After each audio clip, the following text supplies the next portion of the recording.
So we've given out a lot of tips on this channel about being a better dungeon master. What about the players? This one's for you guys.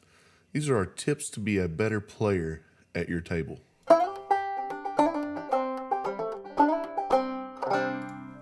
So guys, our first tip for being a good D&D player is going to be a don't. And that is don't hog the spotlight from other players. And in that same vein, pay attention. Jeff, tell me what we mean by that. Don't hog the spotlight. That is kind of self-explanatory, but maybe not really. I don't know. It depends on how you think about it. Hogging the spotlight, I would consider maybe stepping in when another character is asked specifically to do a skill check, or if if you see a character going through a really cool or really crucial role-playing moment and you have to step in and you have to overtalk them, or you have to try to like put your 2 cents into whatever situation. Sometimes it's cool just to let people have their fun moments. Just not everything needs every player's input, I guess is what I'm saying with hogging the spotlight. That's what I That feel like that means. absolutely. And paying attention. No, just do that. I put paying attention when you're not in the spotlight, so that's why I think it kind of goes together. Is don't hog the spotlight, but also when you're not in the spotlight or when you're not in the center of everything, pay attention, take notes, let them have their moment. But also, nobody likes it when players didn't pay attention and they come up 5 minutes later asking a bunch of questions about what happened that you would know if you would have just paid attention. That is the worst. It is the worst, and I agree totally with you on the don't hog the spotlight. Also, I mean, just in general, the story is not about you. You're not the main character. You're not the hero of the story. The party is are the heroes together collectively. Yes. It's a cooperative storytelling game. It's not your story. So don't make it about you. It's about the party. Yep. Parts of it And can be about you, yeah, and then for parts of sure. it can be about the other players, and then they join together to make one unit that the overall story is about. But you're not the hero of the story. You're not the Superman of, Faerun or yeah, Eberron. Something that we're going to do too in this video, we're going to try to oppose every don't with a do to kind of balance it out. And the do that I put down for not hogging the spotlight is being a good teammate. Uh, if if you're not in the spotlight and you see somebody else doing something that's kind of focused on them, don't worry about it. Just cheer them on. Be reliable if they need you, and also don't be afraid to rely on your teammates in general. I agree. Listen, it is fun getting to have the big moment, getting to have your time to shine, being a hero. Yeah, that's fun. But you know what else is fun? Gassing up your teammates when it's their moment. Cheer them on. Yes, hundred That's percent. how you get involved in your teammate's story. Don't try to make it about you. Make it more about them. Gas them up. It's fun. They'll have more fun. You'll have more fun. I, Everybody will have more fun. as a player, I can count how many times I've had more fun watching one of my teammates do something really badass than I can count, me myself as a character doing something really cool. Absolutely. I barely remember anything I've ever done unless it was just silly. But I can Yeah. remember all kinds of awesome stuff that I've had teammates do in an Yep. adventure. Same. And that just goes into a general umbrella, basically, of just be respectful of everyone at the table. Be respectful of their time. Be respectful of their decisions and their characters' decisions. Be Yeah. respectful of the DM's time. It takes a lot of time to prep a campaign. That's the biggest do probably on this list. We kind of spoiled it and gave it to you early, but yeah, being respectful will honestly, if you're just respectful, a respectful player, and you're respectful to the DM and everybody else at the table, all of these other things will probably just fall in line you will do all these other things without even have to think about it. True. If but that also runs into a lot of don'ts under the be respectful. Like, I don't know, what's your favorite? Mine is honestly, when it comes to being respectful of the DM's time, making demands of the DM. Don't do that. Uh don't come to your dungeon master after he has already written a story or is running a module or whatever, and demand that he mold it to your specific character backstory. Just just don't do it. That's the worst. If you have something like that, it needs to be in the very early planning stages of the campaign. It needs to be at the latest session zero. Yeah. Don't randomly spring stuff on your DM unless you're like little story beats. That can be cool, but don't expect an entire story written about you, especially with one of their don'ts being don't hog the spotlight. I think that's the biggest thing you can do to hog the spotlight is to demand the story go like follow your character specifically. And that's not even a time thing. Just flat out don't expect the story to be about you because it's Yep. probably not. Yeah, You I know, you got would to think of guarantee 100% of the time it will not be just you about got to you. think of these worlds. They're living, breathing worlds. They things are happening in these worlds when you're not there. It's not just like everything in the whole world revolves around you. So you're kind of just small cogs in a big wheel, and the whole expecting the whole story to be about you is kind of pretty egotistical. Number one. Yeah, it Number two, it's very like video gamey, and that's like the it is. biggest. That's the biggest thing. Me and you are huge like uh what's the word advocates. We'll get on our soapbox and talk about it all day. Don't play D&D like a video game. I think it's one of the things we agree on the hardest. Yes.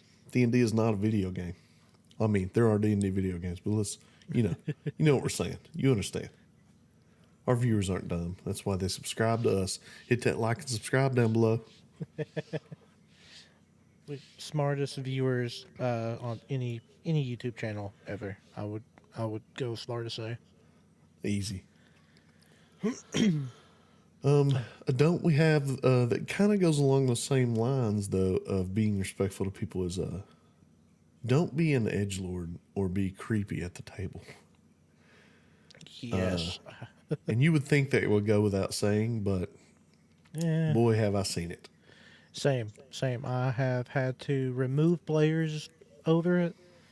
I have been in games where other players have had to be been removed. It's it like you said, it should go without saying, but if it did, we wouldn't be saying it right now. And you can't really talk about that without talking about the do too. So let's go ahead and bring that in. It's be respectful of the other players' triggers and things like that. Etc. Because you know Etc. there are people who have real world triggers and people play Dungeons and Dragons to escape the real world, to live out a fantasy for a little while. Don't punish them for that. It's not that big of a deal that you might not get to do one single thing you wanted to do Yeah, because of it. Just figure out something else to do that everybody enjoys. I think my support for that is there's not a single person alive that doesn't have something that makes them uncomfortable, like a subject matter that you just get you get creeped out by or you get the ick if people start talking about it. If you start to do that and somebody tells you, "Hey, that makes me uncomfortable," in one of the games, just change the subject. Don't make a big deal out of it. Just say, "Oh, okay, I'm sorry," and move on. Don't. Yeah, just stop. It doesn't hurt you at all to just stop. But it does hurt them if you continue going. It's it's a, it is bad. Don't do it. As we're And going down this list, I'm kind of realizing these are just going to be mixed around because you can't really talk about some of them without talking about the others yeah, as yeah, well. I agree. Along with that, be respectful of each other's triggers. Don't be creepy, whatever. Uh, let's touch on what exactly being an edge lord means. what's your definition of it? So, and there's one in every beginner's campaign, and I understand. People, hopefully, they get it out of their system in the beginner's campaign. It's over. But you always have the one character who's brooding in the corner, and he's like, "I don't trust any of these people in my party, and I'm a loner. And when we go out on adventures, I will split off on my own and take all the loot for myself, and never talk to these other people. I will never trust them." That's terrible. That's terrible role playing. It's lazy. That's bad. That's being a bad player character. No, it's lazy player development, like character development.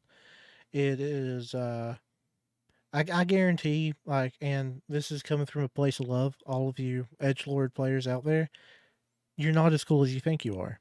None of the other players at your table are stoked that you're there. Yeah, it's just it's not a good. Just work with the party. You can have Oh, that yeah. attitude if you want to absolutely do it, but don't don't be a hindrance on your party just because you want to be the dark brooding rogue whose parents were murdered and he's an orphan and now he doesn't trust anybody. This isn't on the list, but also, just real quick, come up with a better backstory than your parents or family was murdered. You That's know how literally many? every 90% of backstories. The most dangerous thing to be in Faerun is an adventurer's family member. Yeah, I mean, just that's a really good one. Just have a good backstory. I promise if you come up with something a little silly, you'll have more fun. Yes, silly characters are, in my opinion, and I think in yours too. Silly characters are just they're a blast. They're so fun to play. I've noticed that a lot of the, not meaning to roll it back here, but a lot of the edge lord players that do that out for their stuff kind of thing are going back to video games from the video Hmm. game world, and a lot of people think you can win at D&D. Like if I get all the loot and I'm the strongest in the party, then I win. There's Yes. no winning Oh, unless the absolutely party not. accomplishes its goal together in the end. Then nobody, you can't really win D&D. You can accomplish goals, but there's always more things to do. It's D&D. It's an open world.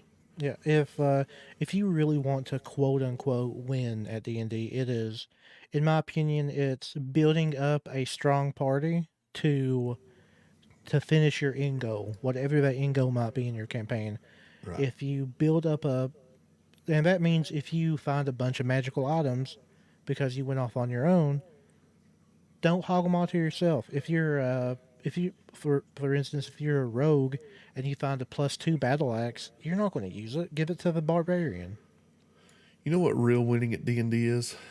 If at the end of the campaign everybody's like, "We all had fun together. Let's do this again. Let's start a new campaign." Yeah, I would say That's winning. I would even say if each session ends like that, if at the end of each sessions everyone's like, "Yeah, that was really fun. Let's do it again next week." I consider that winning. I agree. I agree. We're so out of order here. I don't know where we're at this point. We Let's can just pick another. don't rules lawyer. Don't Yeah, fight with the DM. That's one of my both of biggest those pet things. peeves. Well, I And I think fighting understand. with the DM is in the same vein as being a rules lawyer. Understand it's hard to do. I do it. Jeff's probably done it. Everybody's done it Hmm. at some point, especially if you've DM'd. It's just, but you have to make a conscious decision. You have to stop yourself in those moments. Like, hey, this isn't my game. It's his. Hmm. If he makes a ruling you're not okay with, then you just got to go with it. Go with the flow. And that is the do, by the way. But yeah, the juxtaposition of being a rules lawyer is just going with it, man. Don't get pissed off because your DM ruled something that might not be exactly how it is in the player's handbook or the dungeon master guide. Speaking from experience, we don't us DMs don't know every rule. We don't have everything memorized. And sometimes we just go off a feeling. We do what the Lord tells us and That's right. we just make a call. And sometimes it's not how it should be. Yeah, you just make a decision quickly to keep it moving along in the moment, and it may be right, it may not be, but just let it go. I mean, some things aren't going to go your way. I mean, you're going to roll nat ones, You're gonna get mad about it. Like, these dice hate me, but you know what? Stuff like that can turn into the most fun moment of the session. Oh yeah, Nat ones. I think Nat ones sometimes build stories and build characters better than the successes. I agree. I would also like to add the kind of, if you do have the overwhelming need to rules lawyer, the I guess the remedy for that is don't halt the progress, especially in combat, because combat takes a long time anyway. Uh, Wait till there's a break. Wait till like right after a combat scenario happens, or wait till, I don't know, maybe like at the end of the game and bring it up. Like make a note of it to yourself and then ask him, or ask him or her, they, what their why did they make that call, and this is what it says in the book, because you could be one of those crazy ass players that have all of the player's handbook and the dungeon master guide memorized. It's true. Well, yeah, you're right. Write that stuff down. Bring it up after the session. I bet if you like your DM and you think they're actually a good DM and they just missed a rule, then I bet 9 out of 10 times they're gonna be like, "Oh man, thanks. I wasn't sure about that Mm-hmm. rule. Now I know, and next time I'll get it right." Yep. And But I bet but if you bring it up during the game and halt the progress, they're not going to be happy about yeah, that. 100%. If and if the DM asks for help, if they ask you for help, ask the party. If they say, I'm not sure how this goes, and you do know, tell them. Let them know real quick. If they just do it, that doesn't mean stop them and tell them they're doing it wrong. Just go with it. And just to point this out, no matter what ruling the DM makes, and no matter what it says in the player's handbook, you know what else it says in the player's handbook? These rules are all subject to change at the DM's discretion. Yes, and that is something not a lot of people understand, I feel like. Or they know it's there and they just choose to ignore it. Yeah. The rules are only written there because they've tested them and they know they work well together. But that doesn't mean they can't change. Yeah, exactly. Another thing in the vein of not wasting anybody's time, before you build your character, or like while you're building your character, just read it. Do some research. Read all read the entire section about your race and your class in the player's guide or the player's handbook or Tasha's, wherever you're getting your information from, and try to get at least a basic understanding of how your character works. I agree. You don't have to know every spell that you could possibly learn at every level or anything, No, no, no. but at least know, like, hey, these are spells I've learned. Check out what those spells do so you don't have to look through your entire spell list every turn. Yes, Just check them out generally what they do. You don't have to know how much damage, but know that create, destroy water does this thing. This is what it does. You don't have to know the exact mechanics, but that way, if you come into a situation where you need it, you'll be like, I remember that spell does this, so I'll use it. yes, and uh, that's something that will come with you in time. You will find the classes that you like playing more, and you will get certain things memorized, certain features and abilities. And it's Yeah. okay to be a new player and not have a clue.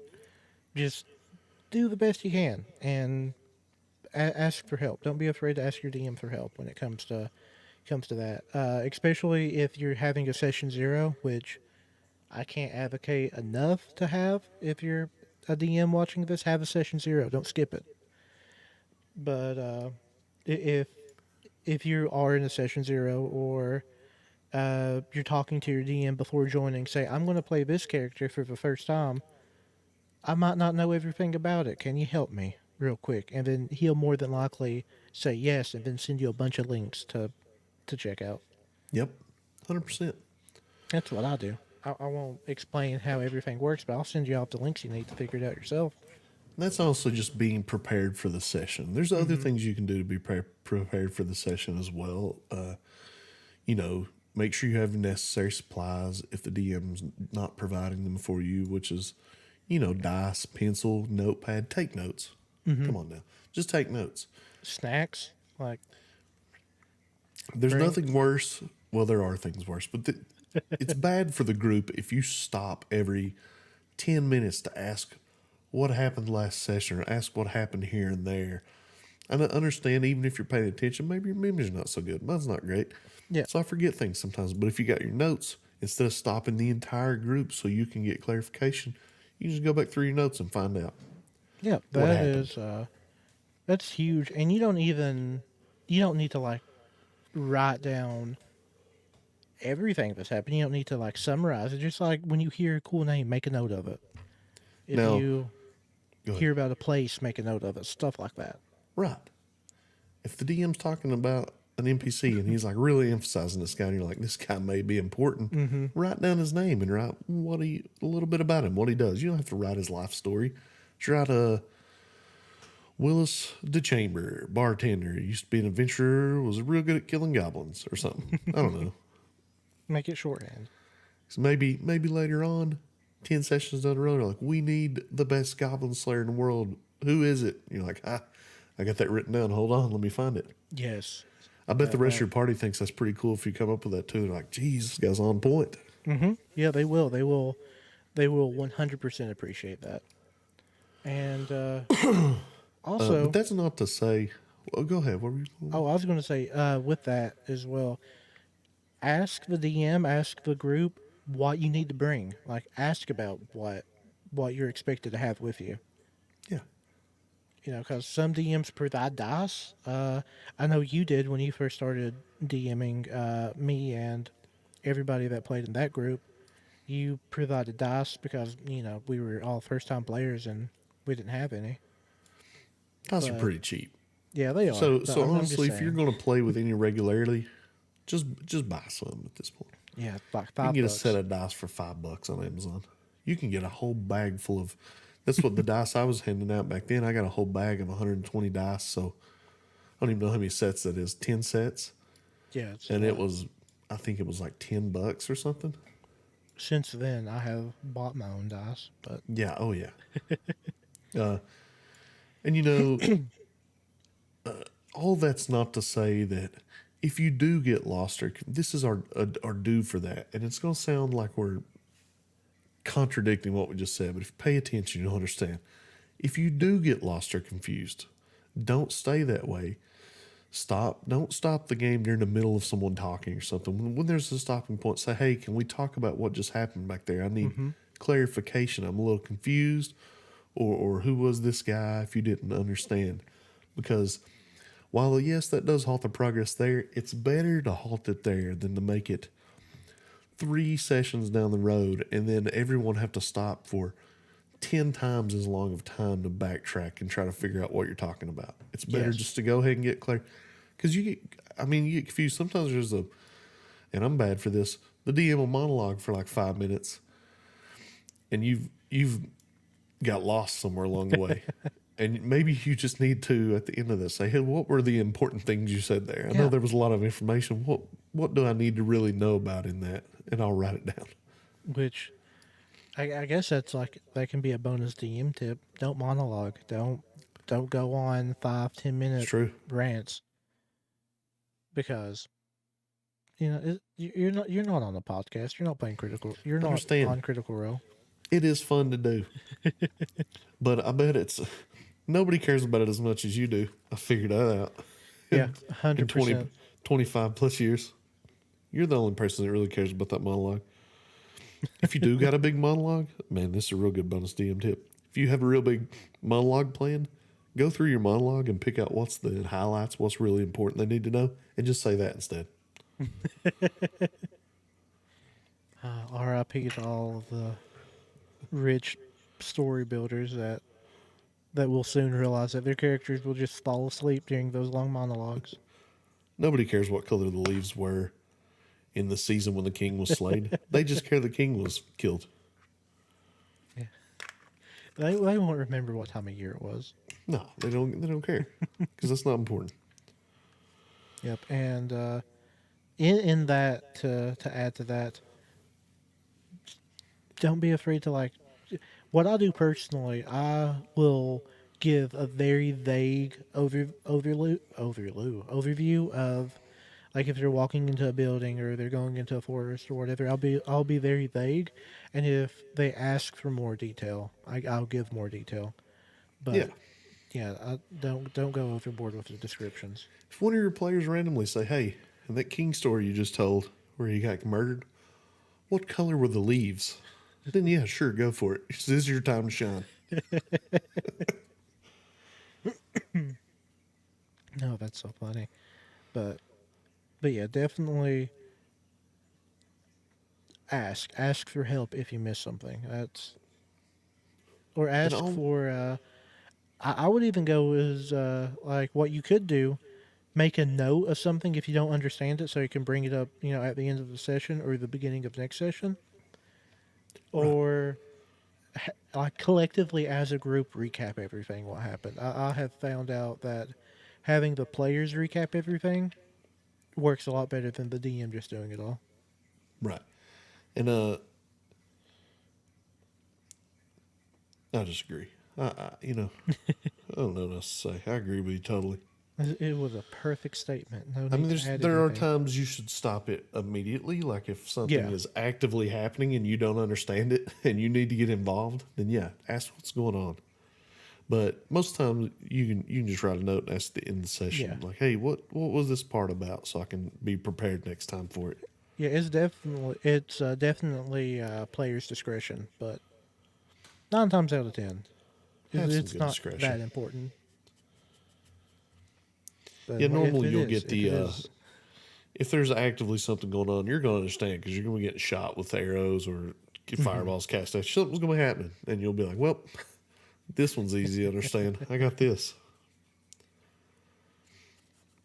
But Uh, is that our what else we list? Is got? that everything? I think that's all of it, man. I Don't think we're make demands. Don't be an edge lord. Don't rules a lawyer. don't be an edge lord. Be a good teammate. Give Go with the everyone their time to flow. shine. Don't Yeah. be an I'll, edge lord. Don't be an edge lord again. I wrote that down 4 or 5 times, I believe. yeah. I made it bold, italicized, and underlined it. That's my most That's important one, I believe. my.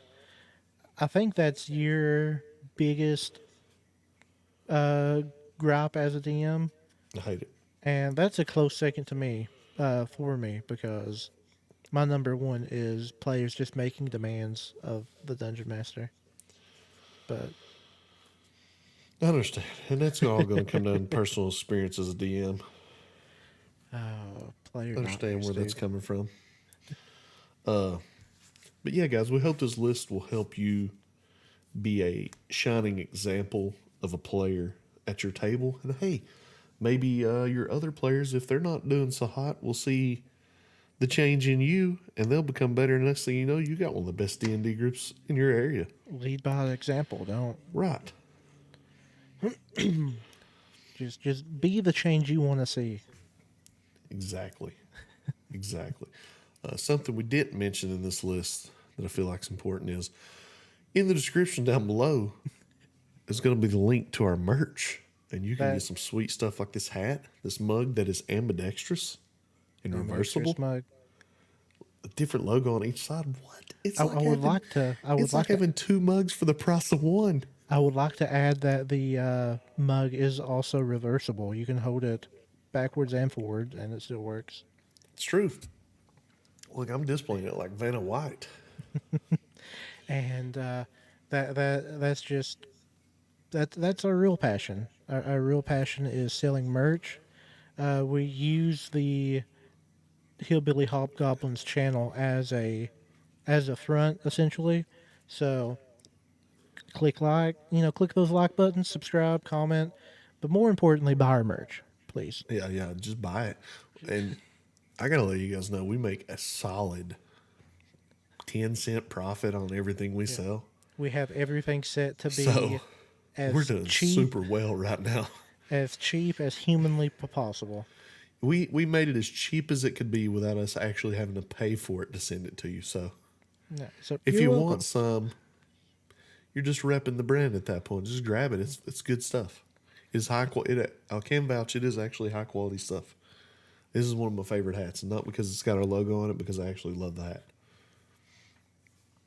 And the coffee mug, it's a coffee mug. What can you say? But it's got our cool logos on it. Holds coffee. Holds coffee, other beverages, beer, liquor. At your kid's soccer game, right? Everybody's, what are you drinking? You're like, oh, just coffee. And my brand new reversible Hillbilly Hobgoblins coffee mug. It's made of ceramic. I don't know that for sure. That could be false advertising. It's made of some sort of, it's breakable, so don't drop it. Or you'll have to get another. We've ranted about merch for far too long. What are you workshopping for an outro this time?